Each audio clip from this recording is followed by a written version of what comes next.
খৰবুকত আজিৰে পৰা আৰম্ভ হ'ল পঞ্চায়ত গঠন প্ৰক্ৰিয়া। খৰবুকত আজিৰে পৰা আৰম্ভ হ'ল পঞ্চায়ত গঠন প্ৰক্ৰিয়া। বিনা প্ৰতিদ্বন্দ্বিতাৰে সভাপতি নিৰ্বাচন বৰপেটা জিলাৰ খৰবুকত আজিৰ পৰা আৰম্ভ হৈছে পঞ্চায়ত গঠন প্ৰক্ৰিয়া। যোৱা 7 মে'ত অনুষ্ঠিত ৰাজ্যৰ দ্বিতীয় পৰ্যায়ৰ পঞ্চায়ত নিৰ্বাচনৰ ফলাফল 11 মে'ত ঘোষণা হৈছিল। বহু জল্পনা কল্পনাৰ অন্তত 2 মাহৰ পিছত আজি খৰবুকৰ চকচকা উন্নয়ন খণ্ডৰ অন্তৰ্গত গাঁও পঞ্চায়ত গঠন প্ৰক্ৰিয়া আৰম্ভ হৈছে। নুনতলাস্থ চকচকা উন্নয়ন খণ্ডৰ কাৰ্যালয়ত 3 নং ফেহুৰাখোৱা গাঁও পঞ্চায়ত গঠনেৰে পঞ্চায়ত গঠন প্ৰক্ৰিয়া আৰম্ভ হয়। বৰপেটা জিলাৰ নিৰ্বাচনী বিষয়া পৰিন্দিতা চক্ৰৱৰ্তীৰ তত্বাৱধানত আৰু খণ্ড উন্নয়ন বিষয়া গৌতম লাল মজুমদাৰৰ উপস্থিতিত পঞ্চায়ত গঠন প্ৰক্ৰিয়া আৰম্ভ হয় আৰু সেই মৰ্মে 3 নং ফেহুৰাখোৱা গাঁও পঞ্চায়তৰ সভাপতি হিচাপে বাণীকান্ত নাথ বিনা প্ৰতিদ্বন্দ্বিতাৰে নিৰ্বাচিত হয়। আনহাতে উপসভাপতি হিচাপে নিৰ্বাচিত হয় কৃষ্ণা দেৱী শীল। উল্লেখ্য যে এইবাৰ চকচকা উন্নয়ন খণ্ডৰ অন্তৰ্গত 6খন পঞ্চায়তৰ আটাইকেইখন পঞ্চায়ত বিজেপিয়ে দখল কৰিছিল। আজি অনুষ্ঠিত পঞ্চায়ত গঠনত ফেহুৰাখোৱা গাঁও পঞ্চায়তৰ পৰা CPIM দলৰ একমাত্ৰ নিৰ্বাচিত সদস্য বিজয় দাসেও বিজেপিৰ সদস্যৰে গঠিত পঞ্চায়তখনক আংশিকভাৱে সমৰ্থন আগবঢ়াইছে বুলি জনায়। খৰবুকৰ পৰা শহীদুল আলীৰ ৰিপৰ্ট, অৰুণোদয় অসম। উন্নয়ন খণ্ডৰ অন্তৰ্গত আজি 3 নং ফেহুৰাখোৱা গাঁও পঞ্চায়তৰ আমাৰ সভাপতি আৰু উপসভাপতিৰ যি বাছনি প্ৰক্ৰিয়া সুন্দৰৰূপে ইতিমধ্যে আমাৰ সম্পন্ন হৈছে। আমাৰ কোনো ধৰণৰ নিৰ্বাচনী প্ৰক্ৰিয়াত আমি যাবলগীয়া নহ'ল, কাৰণ আটাইকেইজন সদস্যই আৰু সদস্যাই একেজন প্ৰাৰ্থীকে মনোনীত কৰিছে।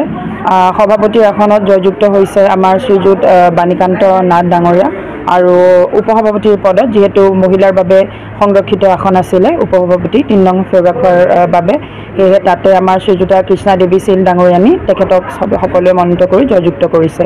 কোনো ধৰণৰ একো অসুবিধা আমি নাপালোঁ। খুব সুন্দৰভাৱে সকলোৱে সহায় সহযোগিতাৰে আমি কাৰ্যখিনি সম্পন্ন কৰিলোঁ। আমাৰ প্ৰক্ৰিয়া আজি আৰম্ভ হৈছে 7 তাৰিখে, আমাৰ 10 তাৰিখলৈকে আছে।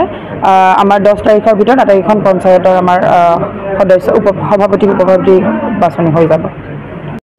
আমাৰ 3 নম্বৰ ফেহুৰাখোৱা গাঁও পঞ্চায়ত সভাপতি হিচাপে আপুনি নিযুক্ত হ'ল? হয়, নিযুক্ত ভোটিং হৈছিল নেকি? ভোটিং নহয়, কেনেদৰে হ'ল? আমাৰ যিটো এটি চিলেকশ্যন হিচাপত হৈছে নিৰ্বাচিত। পৰৱৰ্তী কাৰ্যসূচী কি হ'ব আপোনাৰ? ভৱিষ্যতে আমি চিন্তা কৰিছোঁ গাঁৱৰ কথা, গাঁও যাতে সুৰক্ষা হয় আৰু লগতে আমি গাঁওখনক যাতে আমাৰ যিটো পঞ্চায়তৰ প্ৰাপ্য বস্তুবিলাক সুচাৰুৰূপে দিব পাৰোঁ, তেওঁলোকক হিতাধিকাৰী আৰু ৰাইজক যাতে আমি সুচাৰুৰূপে চলাই নিব পাৰোঁ, তাৰ কাৰণে আমি প্ৰতিবদ্ধ হৈছোঁ। আৰু আমি গোটেই আমাৰ দলটোৱে লগ লাগি আমি পঞ্চায়তৰ যিমান সদস্য আছে সকলোৱে লগ লাগি আমি যাতে ৰাইজৰ মংগলাৰ্থে কাম কৰিব পাৰোঁ, তাৰ কাৰণে আমি চেষ্টা কৰিম। কোন দলৰ? আমি এনে বিজেপি ছাপোৰ্টৰ বিজেপি দলৰ আটাইকেইজন সদস্য বহুত বিজেপি আছে। এটাতো সহযোগী দলৰ আছে আৰু এজন আমাৰ CPMৰ আছে, তেওঁলোকেও আমাক সমৰ্থন জনাইছে। CPMৰ সমৰ্থন জনাইছে? হয় হয় হয়, আমাক জনাইছে গোটেইকেইজনে। কোনে সমৰ্থন জনাইছে আপোনালোকক? আমাৰ বিজয় দল, তেওঁ আমাৰ হেৰিত ছাপোৰ্ট কৰিছে আমাক। হয় হয় হয়, আংশিকভাৱে ছাপোৰ্ট কৰিছে তেওঁ। আমাৰ যিহেতু আমাৰ দলৰ মানুহখিনিক হিচাপত তেওঁ কৰিছে, দল হিচাপত নহয়, কোনো এটা ৰাজনৈতিক দল হিচাপত কৰা নাই। তেওঁ মানুহ ব্যক্তিগত হিচাপত তেওঁ আমাক ছাপোৰ্ট কৰিছে। গতিকে আমি তেওঁক ধন্যবাদ জনাইছোঁ যে এনেকৈ যাতে আমি তেওঁলোকৰ লগ লাগি গোটেইকেইজনে আমি প্ৰত্যেকজনে ব্যক্তিয়ে সদস্যই লগ লাগি যাতে আমি গাঁওখনৰ ভালদৰে মংগলময় কাম কৰিব পাৰোঁ, সুচাৰুৰূপে চলাই নিব পাৰোঁ, তাৰ কাৰণে মই গোটেইকে ধন্যবাদ দিলোঁ। আৰু লগতে মই আমাৰ এই যিটো নিৰ্বাচনৰ বাইদেউ আৰু ছাৰ BDO ছাৰকো ধন্যবাদ জনালোঁ, যাতে আমাৰ এই হেৰিখন ভালদৰে সুচাৰুৰূপে পৰিচালনা কৰিলে, তাৰ কাৰণে তেওঁকো ধন্যবাদ জনালোঁ।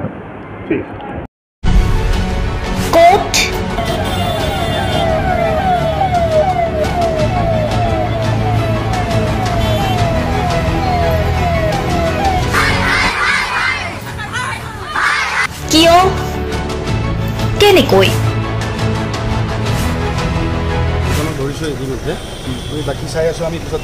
দুৰ্নীতি। ৱাইফজনীয়ে কৈছে বোলে এওঁ মোৰ হাজবেণ্ড, আপুনি কোন হে ক'বলৈ এওঁ অবৈধ বুলি? অনিয়ম, ভ্ৰষ্টাচাৰ, একো নায়কতাবাদ। এতিয়াৰ পৰা আৰু নহ'ব। আমি দিম সত্য বাতৰি।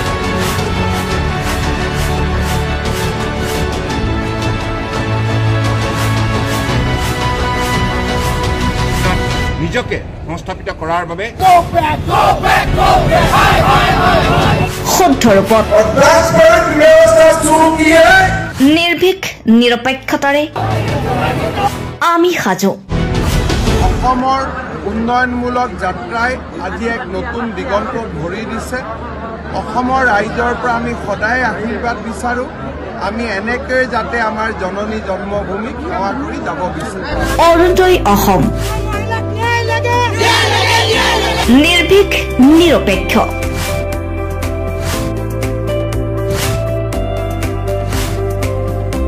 ৰাইজৰ বাবে ৰাইজৰ পক্ষত অৰুণোদয় অসম